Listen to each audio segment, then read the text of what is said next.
نحمده ونصلي على رسوله الكريم اما بعد فاعوذ بالله من الشیطان الرجیم بسم اللہ الرحمن الرحیم رب اشرح لي صدری ويسر لي امری واحلل عقدۃ من لسانی یفقهوا قولی رب زدنی علما اللہم فقہنا فی الدین آمین یا رب العالمین۔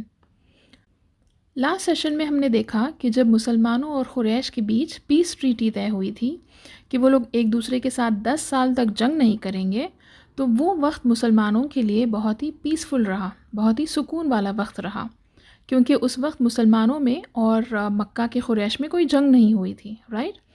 تو نبی صلی اللہ علیہ وسلم نے اس وقت کا کیسے فائدہ اٹھایا؟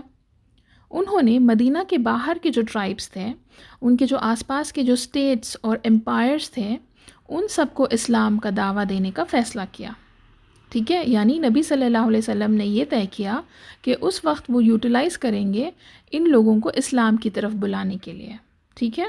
کس کو؟ جو بھی مدینہ کے آس پاس کے جو ٹرائبس تھے، جو اسٹیٹس تھے اور جو امپائرس تھے، ان کو اسلام کی طرف بلانے کا فیصلہ کیا، ٹھیک ہے؟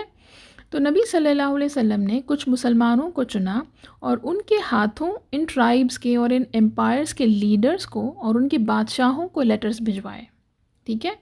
اور ان لیٹرز کے ذریعے نبی صلی اللہ علیہ وسلم نے ان کو اسلام کی طرف بلایا، ٹھیک ہے؟ تو ہم نے دیکھا کہ ایک لیٹر گیا تھا ایبیسینیا کے رولر کو، نجاشی کو، رائٹ؟ اور اس نے نبی صلی اللہ علیہ وسلم کے انویٹیشن کو ایکسیپٹ کیا اور اس نے اسلام قبول کیا، رائٹ؟ پھر ہم نے دیکھا تھا کہ ایک لیٹر گیا تھا رومن امپائر کو، رائٹ؟ رومن امپائر کے بادشاہ کو، جس کا نام تھا ہیراکول، اور ہیراکول ایک بہت ہی نالجبل آدمی تھا، اس کو یہ علم تھا کہ اللہ کے آخری نبی آنے والے ہیں، رائٹ؟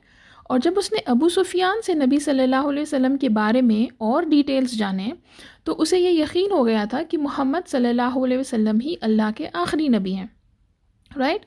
وہ اسلام تو قبول کرنا چاہتا تھا، لیکن جب اس نے دیکھا کہ اس کے لوگ اس بات کے خلاف ہو گئے تھے تو وہ فوراً اپنا ارادہ بدل دیا اور اسلام پر نہیں آیا، رائٹ؟ یہ ہم نے لاسٹ سیشن میں دیکھا تھا۔ لیکن پھر بھی اس نے کیا کیا؟ جو نبی صلی اللہ علیہ وسلم کے جو میسنجر تھے، جو اس تک وہ لیٹر لے کر آئے، وہ کون تھے؟ ضیاء بن خلیفہ رضی اللہ عنہ۔ تو ان کے ذریعے اس نے کیا کیا؟ نبی صلی اللہ علیہ وسلم کے لیے تحفے بھجوائے، ٹھیک ہے؟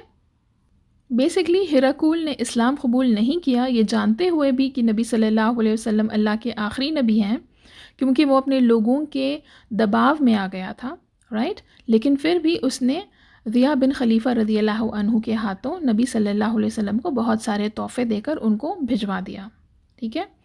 اب جب ضیاء بن خلیفہ رضی اللہ عنہ وہ سارے تحفے لے کر مدینہ آ رہے تھے تو راستے میں ہی بنو حزم کے لوگ تھے، جو بینڈٹس تھے یا جو ڈاکو ہوتے ہیں، رائٹ؟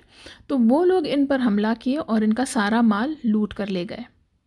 تو اب جب ضیاء بن خلیفہ نبی صلی اللہ علیہ وسلم کے پاس آئے اور ان کو یہ سب کچھ سنائے جو ان کے ساتھ ہوا تھا، تو نبی صلی اللہ علیہ وسلم نے یہ سب کچھ سن کر زید رضی اللہ عنہ کو 500 لوگوں کی آرمی کے ساتھ بنو حزم کے ٹرائب پر حملہ کرنے کے لیے بھیج دیا، ٹھیک ہے؟ کیوں؟ کیونکہ بنو حزم کے لوگوں نے ضیاء بن خلیفہ رضی اللہ عنہ سے سارا مال لوٹ لیا، رائٹ؟ تو نبی صلی اللہ علیہ وسلم نے اب زید بن حارثہ رضی اللہ عنہ کو بھیجا تاکہ ان سے جا کے وہ جنگ کر سکیں۔ اب زید رضی اللہ عنہ ان سارے 500 لوگوں کی آرمی کے ساتھ بنو حزم کے پاس گئے اور ان پر حملہ کیے، بیسکلی ان کے عورتوں کو اور بچوں کو وہ کیپٹیوز بنا لیے، بندی بنا لیے، اور ان کے لوگوں کے سارے مال کو لوٹ کر وہ مدینہ واپس لے کر آ گئے، ٹھیک ہے؟ تو اب جب ان کے ٹرائب کے لیڈر کو، یعنی بنو حزم کے لیڈر کو یہ بات پتہ چلی، جس کا نام تھا زید بن رفاع، وہ اور کچھ اور مسلمان تھے جو بنو حزم کی ٹرائب میں جو لوگ مسلمان ہوئے تھے، تو وہ لوگ نبی صلی اللہ علیہ وسلم کے پاس آئے اور ان سے ریکویسٹ کیے کہ ان کا مال اور ان کے لوگوں کو چھوڑ دیا جائے۔ تو جب ان کے لیڈر نے ریکویسٹ کیا تو نبی صلی اللہ علیہ وسلم نے ان کے لوگوں کو بھی چھوڑ دیا اور ان کے مال کو بھی واپس لوٹا دیے، ٹھیک ہے؟ تو اب اسی طرح ایک اور لیٹر گیا پرشین امپائر کے خسرو کو، ٹھیک ہے؟ ان کے رولر کو، جس کا نام تھا خسرو پرویز۔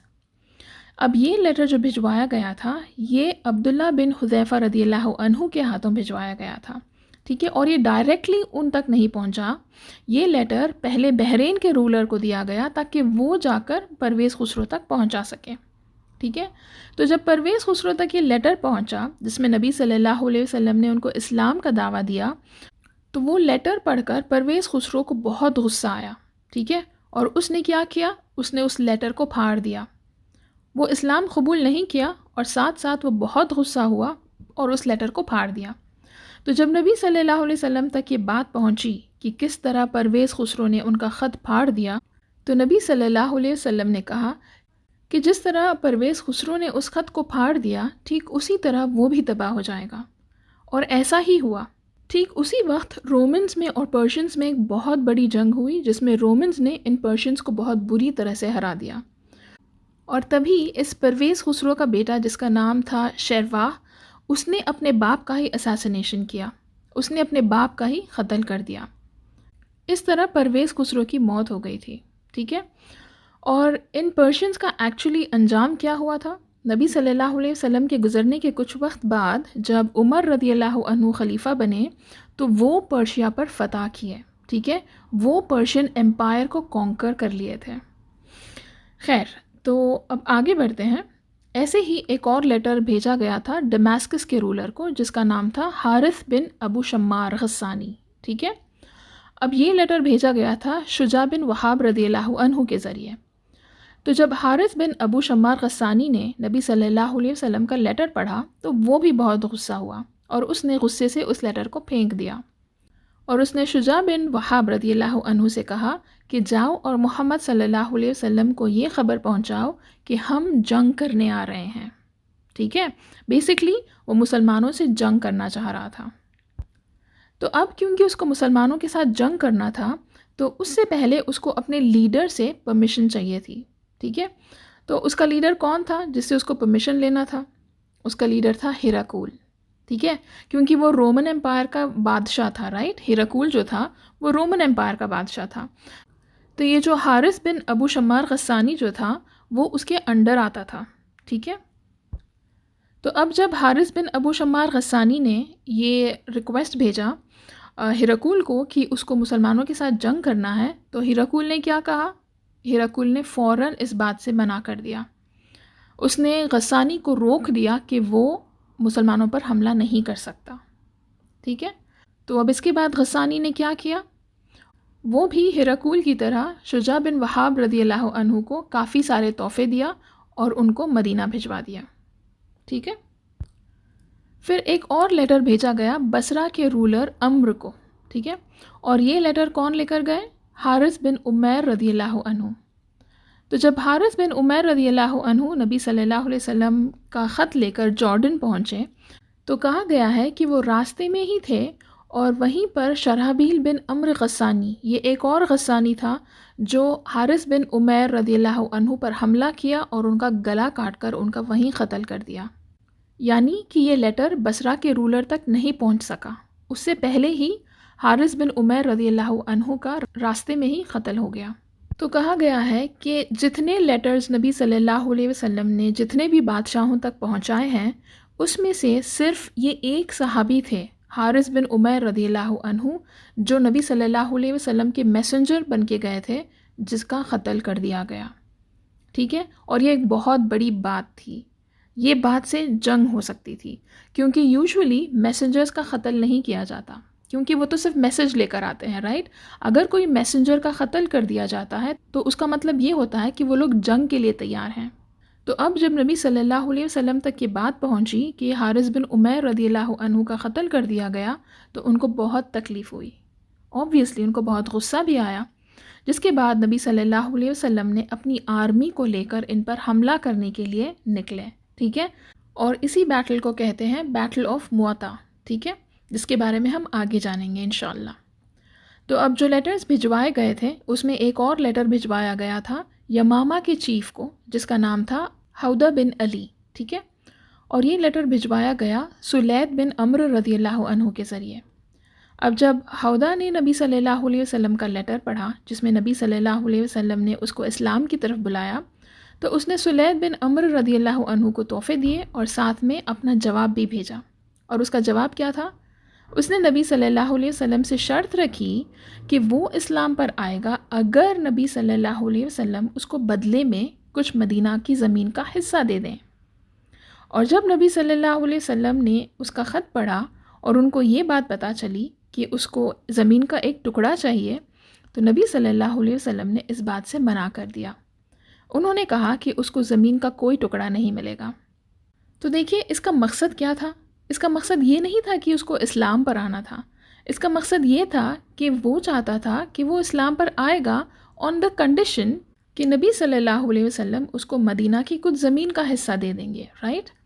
یہ تو ایک بزنس ڈیل ہوئی، رائٹ؟ اس کی نیت بالکل نہیں تھی کہ وہ اسلام کی طرف آئے، جس کی نیت کو نبی صلی اللہ علیہ وسلم بہت کلیئرلی سمجھ گئے اور اس کی بات کو منع کر دیے، ٹھیک ہے؟ اور کہا گیا ہے کہ وہ اپنے انجام تک خود ہی پہنچ گیا۔ بیسکلی کہا گیا ہے کہ جب نبی صلی اللہ علیہ وسلم مکہ کی فتح کی تیاری میں بزی تھے تبھی اس کی موت ہو گئی، ٹھیک ہے؟ سو بیسکلی اس نے اسلام قبول نہیں کیا اور کفر کی حال میں ہی اس کی موت ہو گئی، ٹھیک ہے؟ اب ایسے ہی ایک لیٹر بھجوایا گیا تھا بحرین کے رولر کو، جس نے فوراً اسلام قبول کر لیا۔ ویسے ہی ایک اور لیٹر بھجوایا گیا تھا عمان کے رولرز کو، جو کہ 2 بھائی تھے، اور باقی سارے لیٹر جو بھجوائے گئے تھے حدیبیہ کی ٹریٹی کے فوراً بعد بھجوائے گئے تھے، ٹھیک ہے؟ تو جو عمان کے رولرز کو جب لیٹر بھجوایا گیا تھا وہ مکہ کی فتح کے بعد بھجوایا گیا تھا، ٹھیک ہے؟ تو کہا گیا ہے کہ ان 2 بھائیوں نے بھی اسلام قبول کر لیا جو عمان کے رولرز تھے، آلرائٹ؟ ایک اور لیٹر بھجوایا گیا تھا الیگزینڈریا اور ایجپٹ کے رولر کو، جس کا نام تھا جریج بن متا، ٹھیک ہے؟ اور یہ لیٹر بھجوایا گیا تھا حتیب بن ابی بلتہ رضی اللہ عنہ کے ذریعے، ٹھیک ہے؟ جب اس رولر نے نبی صلی اللہ علیہ وسلم کا لیٹر پڑھا جس میں انہوں نے اسلام کی طرف اس کو بلایا، تو وہ لیٹر کو سیل کر کے اپنے ایک باکس میں حفاظت سے رکھ لیا، ٹھیک ہے؟ اس نے نبی صلی اللہ علیہ وسلم کو یہ میسج بھجوایا کہ مجھے پتا تھا کہ آخری نبی آنے والے ہیں اور وہ سیریا سے آنے والے ہیں۔ اس نے اسلام قبول نہیں کیا لیکن اس نے بھی تحفے بھجوائے نبی صلی اللہ علیہ وسلم کو۔ اب یہ جو نبی صلی اللہ علیہ وسلم کو تحفے بھجوائے گئے اس میں کیا تھے؟ سو بیسکلی اس نے اپنے 2 سب سے آنرڈ غلام عورتوں کو بھیجا، ٹھیک ہے؟ اور ساتھ ساتھ بہت سارے کپڑے اور ایک گدھا تحفے میں نبی صلی اللہ علیہ وسلم کے لیے بھیجا، ٹھیک ہے؟ اب یہ جو عورتیں تھیں ان کا نام کیا تھا؟ ایک کا نام تھا ماریا اور ایک کا نام تھا سیرین۔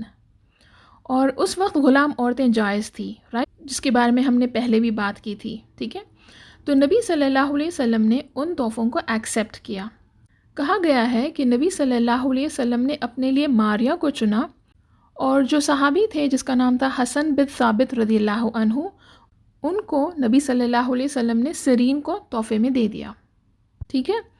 اور جو گدھا تھا اس کو بھی نبی صلی اللہ علیہ وسلم نے اپنے تحفے کی طرح رکھ لیا، ٹھیک ہے؟ اور کہا گیا ہے کہ یہ گدھا نبی صلی اللہ علیہ وسلم کے ساتھ کافی وقت تک رہا، ٹھیک ہے؟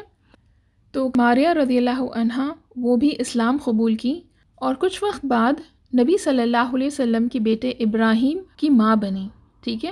یعنی کہ نبی صلی اللہ علیہ وسلم کو ان سے اولاد ہوئی، کس سے؟ ماریہ رضی اللہ عنہا سے۔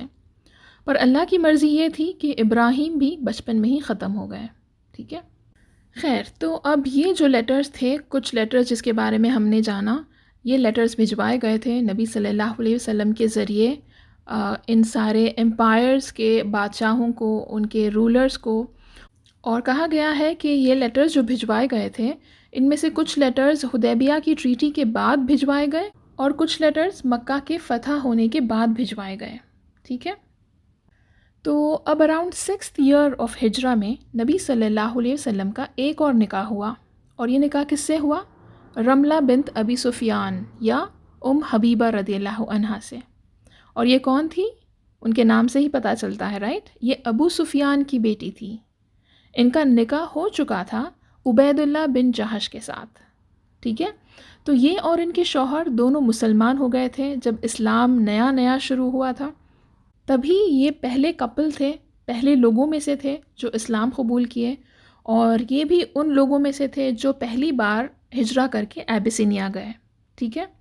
بیسکلی یہ ارلی مسلمز تھے، جبکہ ان کے ماں باپ یعنی حبیبہ رضی اللہ عنہا کے ماں باپ ابو سفیان اور ان کی بیوی دونوں اسلام کے سب سے بڑے دشمن تھے، رائٹ؟ تو ان کے ماں باپ اسلام کے خلاف ہونے کے باوجود بھی یہ اسلام قبول کی، ٹھیک ہے؟ یہ ارلی مسلمز میں سے رہیں۔ اور آبویسلی ان کے ماں باپ کی طرف سے ان کو بہت آزمائشیں آئیں، لیکن انہوں نے اسلام کا ساتھ نہیں چھوڑا. ٹھیک ہے. خیر، تو اب جب یہ ایبیسینیا چلے گئی تھی تو وہ وہاں کئی سال تک رہیں، اور کہا گیا ہے کہ کچھ سال بعد ان کے شوہر شراب پینے لگے اور کرسچیانٹی کو اپنانے لگے. ٹھیک ہے. تو یہ ان کو بہت سمجھاتی تھیں، لیکن اس کے باوجود بھی اس کا کوئی اثر نہیں ہوا، اور آخر کار ان کے شوہر اتنا زیادہ شراب پیتے گئے کہ ان کی موت ہو گئی. اس کے بعد یہ اکیلے ہی ایبیسینیا میں رہنے لگی. ٹھیک ہے. اور کہا گیا ہے کہ ان کی ایک بیٹی بھی تھی. اب جیسے جیسے وقت گزر رہا تھا ان کا حال بہت مشکل ہو رہا تھا. اکیلی ایبیسینیا میں رہنا، رائٹ. تو کسی طرح یہ ان مسلمانوں کے ساتھ جو وہاں پر نجاشی کی پروٹیکشن میں تھے، یہ بھی انہی کے ساتھ رہ رہی تھی نجاشی کی پروٹیکشن میں. ٹھیک ہے. تو جب ان کی بات نبی صلی اللہ علیہ وسلم تک پہنچی تو کہا گیا ہے کہ جب نبی صلی اللہ علیہ وسلم نے نجاشی کو اسلام کا دعویٰ دیتے ہوئے لیٹر بھجوایا تھا، تبھی انہوں نے حبیبہ رضی اللہ عنہ کے ساتھ نکاح کرنے کا پروپوزل بھی نجاشی کو بھیجا، تاکہ نجاشی حبیبہ رضی اللہ عنہ کے ولی بن سکیں. اور جب نجاشی نے یہ بات سنی تو وہ بہت خوش ہوئے، اور انہوں نے حبیبہ رضی اللہ عنہ کو یہ بات بتائی، اور حبیبہ رضی اللہ عنہ نے اس پروپوزل کو ایکسیپٹ کیا، اور نجاشی نے ان کے ولی بن کر حبیبہ رضی اللہ عنہ کو نبی صلی اللہ علیہ وسلم کو نکاح میں دے دیے. ٹھیک ہے.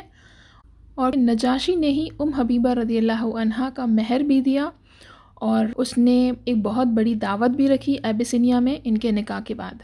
ٹھیک ہے. تو ان کا جب نکاح ہوا تھا تب نبی صلی اللہ علیہ وسلم وہاں موجود نہیں تھے. ٹھیک ہے. بعد میں جب ایبیسینیا سے لوگ مدینہ آئے تب نجاشی نے جعفر رضی اللہ عنہ کو یہ رسپانسبلٹی دی کہ وہ حبیبہ رضی اللہ عنہ کو نبی صلی اللہ علیہ وسلم کے پاس حفاظت سے پہنچائیں. ٹھیک ہے. تو دیکھیے جیسے نبی صلی اللہ علیہ وسلم کا ہر نکاح کسی نہ کسی وجہ سے ہوا تھا، رائٹ. اس نکاح کے پیچھے بھی کئی وجہ تھیں، لیکن سب سے امپورٹنٹ ریزن یہ تھا کہ حبیبہ رضی اللہ عنہ ابو سفیان کی بیٹی تھی، جو اسلام کا اس وقت سب سے بڑا دشمن تھا، رائٹ. جو نبی صلی اللہ علیہ وسلم کا سب سے بڑا دشمن تھا. تو اب جب نبی صلی اللہ علیہ وسلم نے حبیبہ رضی اللہ عنہ سے نکاح کیا تو ابو سفیان کا ریاکشن کیسا تھا ہوگا؟ وہ بھی ایک باپ تھا، رائٹ، جس کی بیٹی بہت مشکلوں سے ایبیسینیا میں دور اپنے ملک سے باہر اکیلی زندگی گزار رہی تھی، رائٹ. تو جب ابو سفیان کو پتہ چلا کہ نبی صلی اللہ علیہ وسلم نے ان کی بیٹی کو آسرا دینے کے لیے ان سے نکاح کیا، ان کو اپنی زوجہ بنا کر ان کو اپنی بیوی کا رتبہ دیا، تو آبویسلی ابو سفیان کا دل نبی صلی اللہ علیہ وسلم کے لیے سافٹ ہوا. ٹھیک ہے. تو جیسے کہ ہم نے لاسٹ سیشن میں دیکھا تھا کہ ہیراکول نے کس طرح انڈائریکٹلی ابو سفیان کو اسلام کی طرف دعویٰ دیا، رائٹ. جس طرح اس نے نبی صلی اللہ علیہ وسلم کی بات رکھی، اس کے بعد ٹھیک ہے وہ ایک فرسٹ سٹیپ تھا ابو سفیان کا دل اسلام کی طرف یا نبی صلی اللہ علیہ وسلم کی طرف کھلنے کے لیے. اب یہ جو دوسرا سٹیپ تھا یہ بھی ایک بہت بڑا سٹیپ تھا ابو سفیان کا دل اسلام کی طرف کھلنے کے لیے. ٹھیک ہے. خیر، تو اب بیٹل آف حدیبیہ کے بعد نبی صلی اللہ علیہ وسلم کو قریش کے کانسٹنٹ بدلے سے یا خون خرابے سے یا جنگ سے تو سکون مل گیا تھا، لیکن ان کو پورا سکون نہیں ملا تھا، کیونکہ ابھی بھی یہود کا خطرہ ان کو گھیرا ہوا تھا. کیونکہ یہود جو خیبر میں جا کر بس گئے تھے، یاد ہے ہم نے کچھ سیشنز پہلے دیکھا تھا کہ یہود جب مدینہ سے نکالے گئے تھے تو کہاں گئے؟ خیبر میں جا کر بس گئے تھے. ٹھیک ہے. جو مدینہ کے نارتھ میں تھا. تو وہاں سے بھی یہ یہود جو تھے وہ دوسرے ٹرائبس کو مسلمانوں کی طرف بھڑکا رہے تھے. ٹھیک ہے. یہ لوگ اپنی حرکتوں سے باز نہیں آ رہے تھے. ان کو نبی صلی اللہ علیہ وسلم سے اور مسلمانوں سے دشمنی لینی تھی، بدلہ لینا تھا. ٹھیک ہے.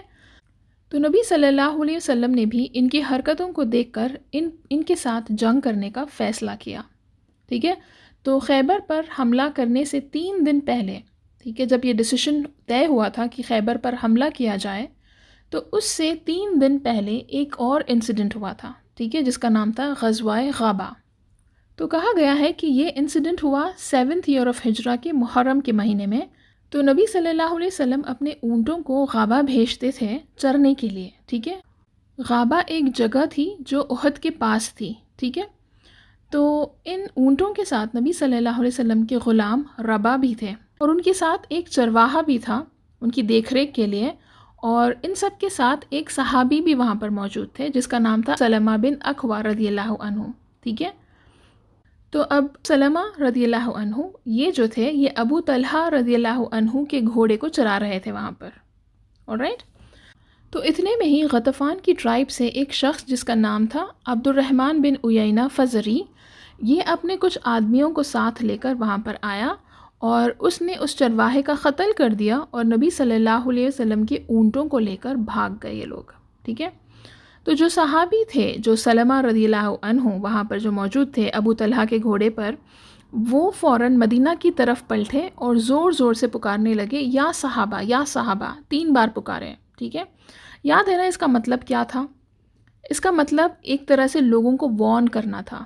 اس وقت جب اگر کوئی پریشانی ہو یا کوئی مشکل ہو تو یا کسی کو وارن کرنا ہو تو کوئی بھی 3 بار یا صحابہ کر کے پکارتے تھے. ٹھیک ہے، تو ایک سائن تھی وارننگ کی. تو اب سلمہ بن اکوع رضی اللہ عنہ سب سے پہلے تو مدینہ کی طرف پلٹ کر لوگوں کو وارن کیے، یا صحابہ کہہ کر پکارے، اور پھر دوسری طرف امیڈیٹلی وہ اپنے اس گھوڑے پر بیٹھ کر ان لوگوں کے پیچھے بھاگے، بیسیکلی ان چوروں کو پکڑنے کے لیے بھاگے. ٹھیک ہے، تو اب سلمہ بن اکوع رضی اللہ عنہ بیسیکلی بہت ہی شارپ تھے، بہت ہی تیز تھے. وہ گھوڑا بھی بہت تیز چلاتے تھے، وہ تیر بھی بہت اچھے سے چلاتے تھے. ٹھیک ہے، اور چوروں کو پکڑنے میں تو یہ ماہر تھے.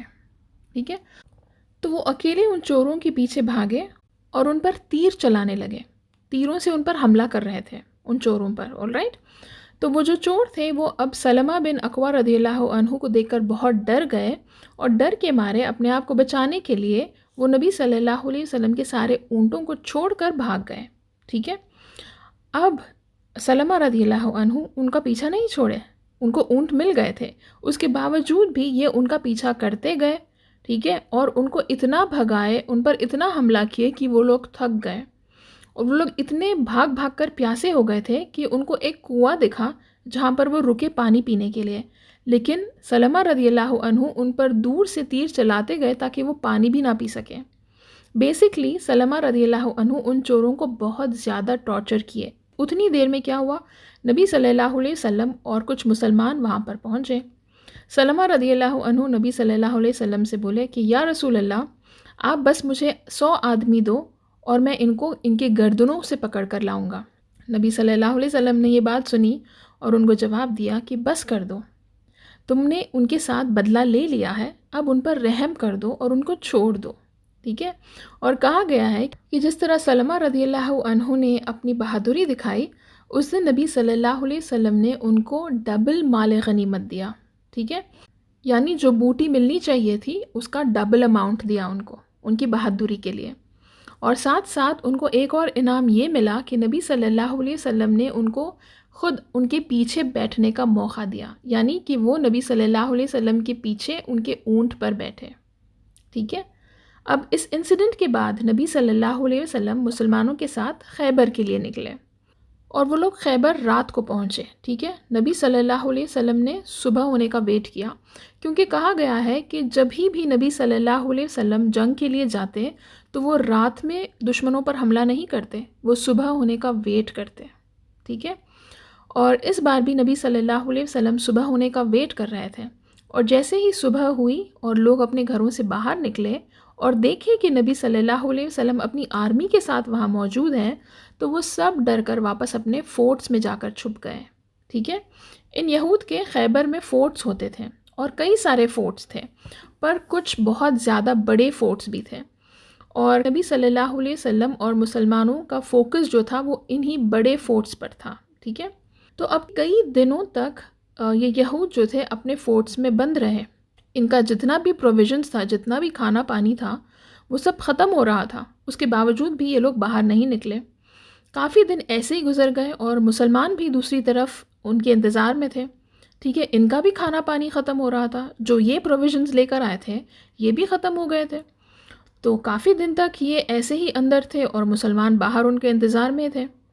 تو کچھ دنوں کے بعد جب ان کے یہود کا یعنی سارا پروویژن ختم ہو گیا تھا اور ان کے پاس اور کوئی آپشن نہیں تھا، تو ان میں سے کچھ لوگ تھے جو اپنے آپ کو سرنڈر کیے.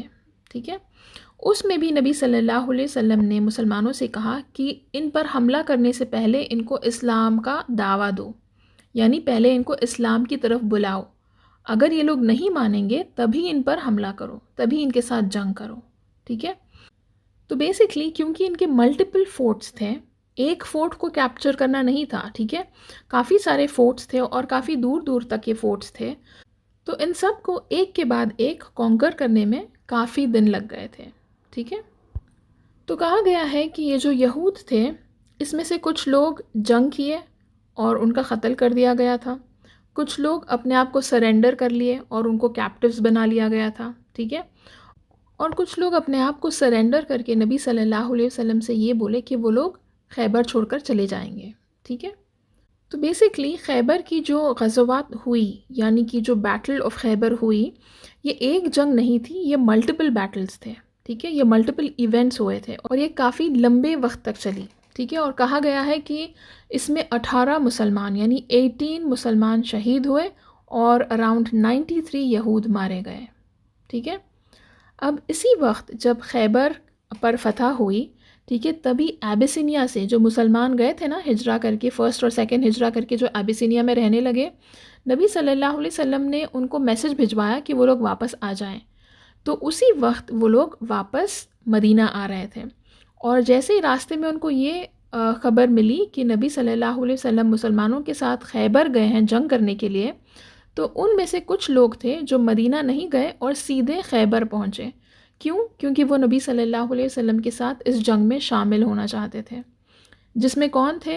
جعفر بن ابی طالب رضی اللہ عنہ اور ابو موسیٰ الشہری رضی اللہ عنہ، ٹھیک ہے، یہ دونوں تھے جو نبی صلی اللہ علیہ وسلم کے پاس ڈائریکٹلی پہنچے کیونکہ وہ لوگ اس جنگ میں شامل ہونا چاہتے تھے، لیکن جب تک یہ لوگ خیبر پہنچے، جب تک یہ جنگ ختم ہو گئی تھی، ٹھیک ہے، پھر بھی نبی صلی اللہ علیہ وسلم نے ان کو ان کا مال غنیمت دیا، ٹھیک ہے، کیونکہ ان کی انٹینشن تھی جنگ کرنے کی، رائٹ۔ تو جنگ ختم ہو جانے کے باوجود بھی نبی صلی اللہ علیہ وسلم نے ان کی انٹینشن کے لیے ان کو مال غنیمت دیا، ٹھیک ہے۔ سب سے پہلے تو جب نبی صلی اللہ علیہ وسلم نے جعفر رضی اللہ عنہ کو دیکھا تو وہ ان کو دیکھ کر اتنے زیادہ خوش ہو گئے کہ وہ فوراً جعفر رضی اللہ عنہ کے پاس گئے اور ان کی پیشانی کو چوم لیے اور ان کو ویلکم کیے اور یہ بولے کہ اللہ کی قسم مجھے یہ نہیں معلوم کہ میں آج خیبر کی فتح ہونے پر زیادہ خوش ہوں یا تمہارے لوٹنے پر۔ سبحان اللہ، وہ جعفر رضی اللہ عنہ سے بہت محبت کرتے تھے، آفٹر آل علی رضی اللہ عنہ کے بھائی تھے، رائٹ، اور نبی صلی اللہ علیہ وسلم کے کزن تھے وہ، رائٹ۔ تو اب ابو ہریرہ رضی اللہ عنہ، ٹھیک ہے، یہ بھی ان لوگوں کے ساتھ ایبیسینیا سے مدینہ آ رہے تھے۔ ابو ہریرہ رضی اللہ عنہ، ہم سب نے ان کا نام سنا ہے، رائٹ، یہ وہ صحابی ہیں جنہوں نے سب سے زیادہ حدیث نریٹ کیے ہیں، رائٹ، یہ وہ سب سے بڑے فیمس نریٹر ہے جن کے ہم اتنے سارے احادیث سنتے ہیں، رائٹ۔ تو کہا گیا ہے کہ ابو ہریرہ رضی اللہ عنہ ان مسلمانوں کے ساتھ ایبیسینیا سے مدینہ آئے، ٹھیک ہے، مدینہ آ کر وہ اسلام قبول کیے اور پھر سیدھے وہ خیبر آئے نبی صلی اللہ علیہ وسلم کے پاس، ٹھیک ہے۔ تو اب آگے کیا ہوا؟ تو جو یہود جو تھے، ٹھیک ہے، جو خیبر سے چلے جانے کی بات کر رہے تھے، اب وہ لوگ سب نبی صلی اللہ علیہ وسلم کے پاس آئے اور ان سے ایک ریکویسٹ کیے، ٹھیک ہے۔ یہ لوگ بیسکلی کون تھے؟ یہ لوگ فارمرز تھے، خیبر میں یہ لوگ فارمنگ کرتے تھے، ان کے بیسکلی کئی سارے فارمز تھے خیبر میں، اور یہ لوگ بہت ہی ایکسپیرینسڈ لوگ تھے اس چیز میں، ٹھیک ہے۔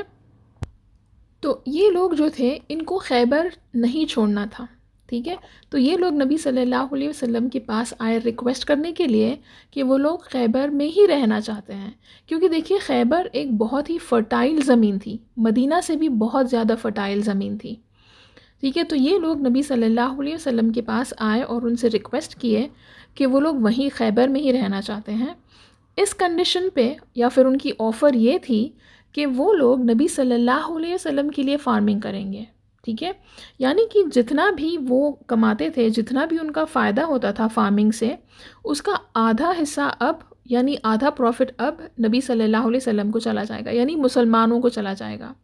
تو دیکھیے خیبر کیپچر کر لیا گیا، ٹھیک ہے، خیبر بھی اسلام کے انڈر آ چکا تھا، اور وہاں پر بھی اب یہ لوگ جو یہود تھے ان میں سے کچھ یہود وہاں پر رکنا چاہتے تھے، اور ان کا یہ پروپوزل تھا کہ وہ لوگ وہیں رکیں گے اور فارمنگ کریں گے، اور ساتھ میں جو بھی ان کی پروفٹ ہوگی وہ پروفٹ وہ مسلمانوں کو دے دیں گے، اس میں سے آدھا حصہ وہ مسلمانوں کو دے دیں گے، ٹھیک ہے۔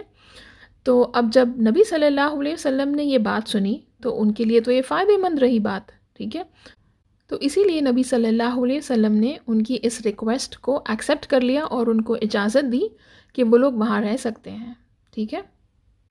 تو اس طرح خیبر بھی کانکر کر لیا گیا، ٹھیک ہے، وہ بھی اب مسلمانوں کے انڈر آ گیا تھا۔ خیر، تو اب جب خیبر کی فتح ہو گئی تھی اور سچویشن بھی بہت اب آرام والا ہو گیا تھا، تو یہ خیبر کی یہود جس کا نام تھا سلم بن مشخم، ٹھیک ہے، تو اس انسان کی بیوی تھی، اس نے نبی صلی اللہ علیہ وسلم کے لیے کھانے کی دعوت رکھی، ٹھیک ہے۔ اس نے اپنے ہاتھوں سے نبی صلی اللہ علیہ وسلم کے لیے کھانا بنایا، اور کھانے میں کیا بنایا؟ خاص طور پر بکرے کا بھنا ہوا گوشت جو شولڈر کا پارٹ ہوتا ہے، ٹھیک ہے، یہ نبی صلی اللہ علیہ وسلم کا فیوریٹ تھا، ٹھیک ہے، وہ بہت پسند سے کھاتے تھے اس کو۔ تو اس نے ان کے لیے یہ گوشت بھنا، ٹھیک ہے، لیکن اس نے کیا کیا؟ اس نے اس گوشت میں زہر ملایا۔ بیسکلی وہ لوگ پھر سے یہ پلان بنا رہے تھے نبی صلی اللہ علیہ وسلم کو مارنے کا۔ اس سے سمجھ میں آتا ہے رائٹ کہ ان کی مینٹالٹی کیسی تھی، یہ کس قسم کے لوگ تھے، ہے نا۔ خیر، تو جب نبی صلی اللہ علیہ وسلم کے سامنے کھانا رکھا گیا، اور آبویس سی بات ہے کہ نبی صلی اللہ علیہ وسلم کے ساتھ صحابہ بھی تھے، رائٹ، تو جب وہ لوگ سب بیٹھے کھانے کے لیے اور نبی صلی اللہ علیہ وسلم نے سب سے پہلے نوالا لیا، جیسے ہی انہوں نے اپنے منہ میں وہ نوالا ڈالا، ان کو سمجھ میں آ گیا تھا کہ اس میں زہر ہے، وہ فوراً اپنے منہ سے اس نوالے کو نکالے اور سارے صحابہ کو روک دیے کھانے سے، ٹھیک ہے۔ پر ایک صحابی تھے جس کا نام تھا بشر بن برہ رضی اللہ عنہ، ان کو جب تک یہ بات پہنچی، جب تک ان کے منہ میں کچھ حصہ چلا گیا تھا کھانے کا، جس کی وجہ سے ان کی طبیعت بگڑ گئی تھی، ٹھیک ہے۔ اب اس عورت کو بلوایا گیا اور نبی صلی اللہ علیہ وسلم نے اس سے پوچھ تاچھ کی کہ اس نے ایسا کیوں کیا۔ اس کے پوچھنے پر اس نے کیا جواب دیا؟ اس نے کہا کہ ہاں، میں نے ہی کھانے میں زہر ملایا، اور میں نے اس لیے ملایا کیونکہ ہم نے سوچا کہ اگر واقعی میں آپ اللہ کے آخری نبی ہیں تو پھر آپ کو تو اس زہر کا کوئی اثر نہیں ہوگا، کیونکہ اللہ تو آپ کو بچا لیں گے، اور اگر آپ اللہ کے نبی نہیں ہیں تو پھر ہم کو آپ سے چھٹکارا مل جائے گا۔ تو جب نبی صلی اللہ علیہ وسلم نے اس عورت کی بات سنی، انہوں نے اس کی بات سن کر اس کو چھوڑ دیا۔ کیوں؟ کیونکہ اس نے سچی بات کی۔ لیکن جب بشر بن برہ رضی اللہ عنہ، ان کو جو زہر سے جو ان کی طبیعت بگڑی تھی، کہا گیا ہے کہ وہ اس وجہ سے ختم ہو گئے، ٹھیک ہے۔ تو جب ان کی موت ہوئی تو نبی صلی اللہ علیہ وسلم نے اس عورت کو مارنے کا حکم دیا تاکہ بشر بن برہ رضی اللہ عنہ کا حساب برابر ہو جائے۔ تو دیکھیے کیسے نبی صلی اللہ علیہ وسلم جب اس عورت نے ان کو مارنے کے لیے پلان بنایا، ٹھیک ہے، تو وہ وجہ سے نبی صلی اللہ علیہ وسلم نے اس کو معاف کر دیا کیونکہ اس نے سچ کہا، یعنی کہ جب بات اپنی تھی تو انہوں نے اس کو معاف کر دیا، لیکن جب بات اس صحابی کی تھی جو بشر بن برہ رضی اللہ عنہ کی موت ہوئی تھی، اس بات پہ نبی صلی اللہ علیہ وسلم نے عدل کا فیصلہ کیا، رائٹ، اس بات پر انہوں نے اس سے بدلہ لینے کے لیے کہہ دیا، اور اس طرح اس عورت کو مارا گیا، ٹھیک ہے۔ خیر، تو اس سیشن کو ہم یہیں روکتے ہیں، اور انشاءاللہ ہم نیکسٹ سیشن میں دیکھیں گے کہ آگے کیا ہوتا ہے، ٹھیک ہے۔ سبحانک اللہم و بحمدک، نشہد ان لا الہ الا انت، نستغفرک و نتوب الیک۔ السلام علیکم ورحمۃ اللہ وبرکاتہ۔